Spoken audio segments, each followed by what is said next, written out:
सीता म्हणजे Sai Indian truck association या राष्ट्रीयकृत संस्थेतर्फे आज आणि सातारा येथील साई सर्व्हिसेस यांच्या संयुक्त विद्यमानाने आज CSR फंड्स म्हणजे NGO CSR फंड स्कीम ही एक दिवसीय कार्यशाळा घेण्यात आलेली आहे।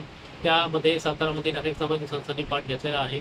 संस्था म्हणजे काय, सामाजिक संस्था म्हणजे काय, ट्रस्ट म्हणजे काय, NGO म्हणजे काय, त्यांना कोणत्या कंपन्या कोणत्या गोष्टीसाठी CSR फंड देत असतात, त्यांना कुठून फंड भेटू शकतात, त्यांना आवश्यक कोणकोणती कागदपत्र लागतात, सेंट्रल गव्हर्नमेंटच्या स्टेट गव्हर्नमेंटच्या CSR फंडसाठी कोणत्या स्कीम आहेत, त्यासाठी त्या संस्था कंपन्याला कुठं अर्ज करू शकतात, आपल्या सामाजिक संस्थेचं सबलीकरण कसं होईल, त्यांना अनुदान कसं होईल, पूर्ण मार्गदर्शन देणारी सामाजिक संस्था म्हणजे साई इंडियन असोसिएशन आहे।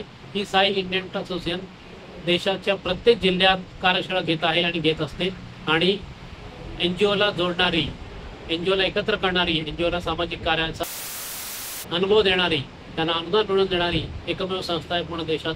राष्ट्रीय अशी संस्था अनेक जिल्ह्यात त्यांनी सेमिनार घेतले आहेत। संस्था एकत्र करणे, संस्थांना अनुदान मिळवून देणे, आवश्यक ती कागदपत्र मिळवून देणे, याला सहकार्य करणे हे कार्य करत असते आणि हे कार्य करण्यासाठी आज आम्ही सातारा येथे आज कार्यशाळा घेतलेली आहे। तर सातारा येथील अनेक संस्थांनी सुद्धा याच्यात भाग घेतलेला आहे आणि अनेक लोकांनी अनेक आपले प्रश्न विचारून त्याला आम्ही आमच्या पद्धतीने योग्य पद्धतीने माहिती देण्याचं मी कार्य करत आहे आणि आलेल्या सगळ्या संस्थांचं मी CA शंकर अंगानी अध्यक्ष सीता ट्रस्ट आभार मानतो आणि त्यांनी एकत्र यावं, आमच्या सीता ट्रस्ट मेंबर व्हावा आणि आवश्यक त्या पेपर पूर्ण करून CSR फंडचा लाभ घ्यावा ही आपल्यातर्फे अपेक्षा। धन्यवाद। आज सातारा येथे प्रख्यात NGO कन्सल्टंट श्री रमेशचंद्र भांदुर्गे आणि त्यांची कन्या स्वप्नजा भांदुर्गे यांच्या सत्यसाई NGO कन्सल्टन्सीमध्ये कन्सल्टन्सीच्या माध्यमातून सातारा जिल्हा आणि परिसरातील NGO चालक, NGO मधील पदाधिकारी यांना CSR ते फंडिंग कशा प्रकारे उपलब्ध करून घ्यावे याबाबत मार्गदर्शन करण्याकरता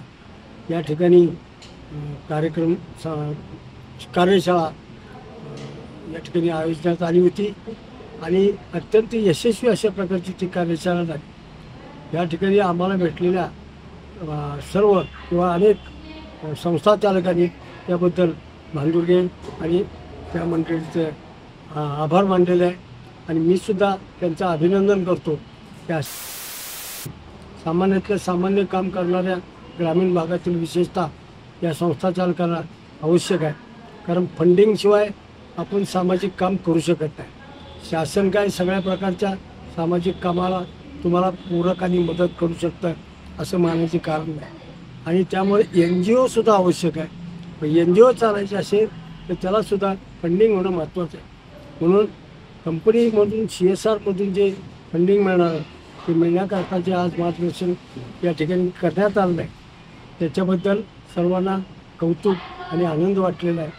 साताराच्या माध्यमातून CSR फंड, NGOसाठी CSR फंड व निधी संकलन ही एक दिवसीय कार्यशाळाचं आयोजन केलेलं होतं।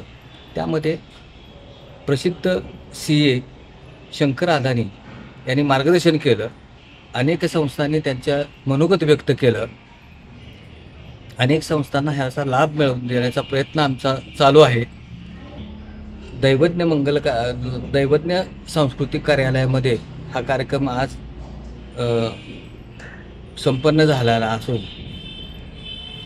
इथून पुढं अनेक नवीन ज्या प्रोजेक्ट प्रस्ताव येतील त्यांना आम्ही सामाजिक संस्थांना, जिल्ह्यातील सामाजिक संस्थांना मार्गदर्शन करण्यास कटिबद्ध आहोत। तर या कार्यक्रमाला सर्वांनी आल्याबद्दल सर्वांचं मनापासून आभार मानतो। नमस्कार, मी स्वप्नजा भांदुर्गे। आज सत्यसाई मल्टी सर्व्हिसेसच्या माध्यमातून सामाजिक संस्थांसाठी एक दिवसीय CSR व निधी संकलन या संदर्भात कार्यशाळा संपन्न झाली सातारा दैवज्ञ मंगल कार्यालय येथे। अनेक संस्थांनी यामध्ये सहभाग नोंदवला। संस्थांच्या प्रतिक्रिया पाहता संस्थांनी उत्स्फूर्तपणे सहभाग नोंदवल्यामुळे त्यांना अनेक निधी संकलनाची CSR संदर्भात माहिती या ठिकाणी शंकर अदानी यांच्याकडून भेटली आहे. तर असेच नवनवीन कार्यक्रम वेगवेगळ्या विषयांवरती संस्थांसंदर्भात घेऊन सत्यसाई मल्टी सर्व्हिसेस तुमच्या समोर सदैव येत राहील. आज ज्या संस्था सहभागी झाल्या त्यांचे मनापासून आभार आणि जे प्रमुख पाहुणे होते त्यांचे पण मनापासून आभार. धन्यवाद.